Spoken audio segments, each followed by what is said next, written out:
Hey, it's Michael Douglas. Welcome back to Dr. Pundit, where we talk about music, not medicine. And on this edition of the show, I want to talk about the hit Golden Years by David Bowie, a top 10 smash from early 1976 from David Bowie's Station to Station album, released in November of 1975, the single.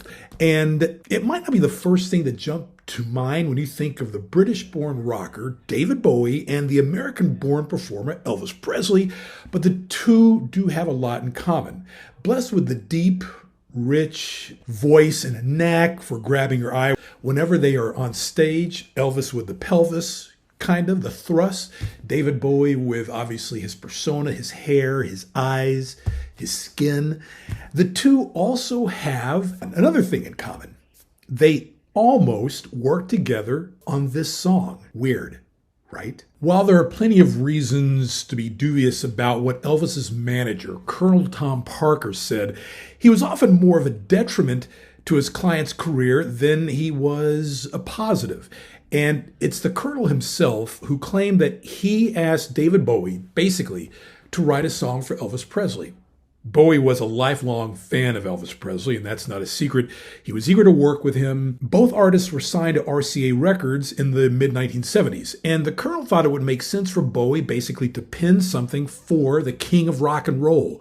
So Bowie whipped up Golden Years and sent some demos over for Elvis to listen to. Bowie did write the song before he shot the 1976 film, The Man Who Fell to Earth, and perhaps strangely enough, Elvis decided to pass on the track. Now that's a little bit of a surprise since it went on to be a top 10 hit on the Billboard Hot 100. It just had that groove to it. Elvis was gracious in his dismissal of this song, however, sending David Bowie a personal note that basically read, "All the best and have a great tour," something like that. And it was a message that Bowie would keep for the rest of his life. According to the book Strange Fascination, David Bowie, The Definitive Story. Now, some differ when it comes to the account I just told you.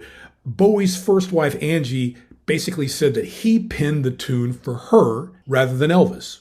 He would then even sing the song over the telephone for her instead of writing it for Elvis. And this is as far as back as the early 1970s. Another David Bowie confidant, Ava Cherry, basically said she was the inspiration for this song. She and Bowie worked together in the early to mid-70s. Either way, the person who definitely didn't sing the song was Elvis Presley, and Bowie's career was made even better after he took on the track all by himself. It's kind of another tidbit there. On this edition of Dr. Pundit, I'm Michael Douglas. If you like what you see here, please don't hesitate to like and subscribe. And as the late, great Barry White always used to say, let the music play.